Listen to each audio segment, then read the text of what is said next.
नमस्कार बंधु माने आज आम बनैबा एक भिन्न तरणर ओउ आचार।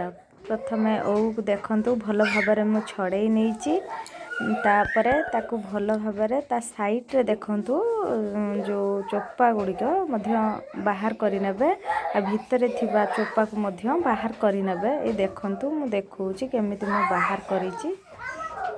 तापरे भल भाबरे ओउ को सिझेई ताकू गोटे डलारे तार पानी की बाहर कर देबे। तापरे भल भाबरे खरारे पूरा सुखीबनी अल्प अल्प सुखीबो। देखंतु मु केमिति सुखेइची। आ तापरे ताकू आनिके पैन प्रथमे गरम करनेली। तापरे फुटण आउ किछि भुसुंगा पत्र मध्य मिसेइची। ता सहित ओउ को भल भाबरे टिके फ्राए करनेली। एमिति फ्राए करले आपनकर आचार बहुत दिन जाए स्टोर हेकी रहिबो। तापरे जेहेतु मु लूण ऐड करिथिली अल्प स्वाद अनुसार अल्प लूण देली।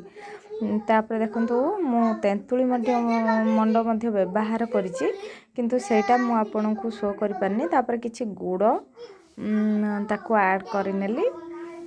आपनकर केते मिठा अनुसार गुड़ ऐड करने ता सहित टिके पानी देबे। किछि लंका गुंड जीरा गुंड मध्य मु ऐड करनेली।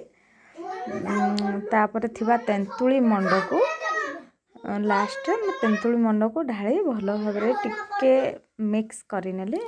एहा द्वारा आचार रो स्वाद अधिक बढ़ई थाए। यही गला हमर चटपटा खट्टा मिठा ओउ आचार। देखंतु केते बढ़िया सुंदर देखा जाउची। आपण थरे निश्चित ट्राई करंतु आ खांतु केमिति हैला टेस्ट मते कमेंट रे जणांतु। रहुची बंधु माने जय जगन्नाथ।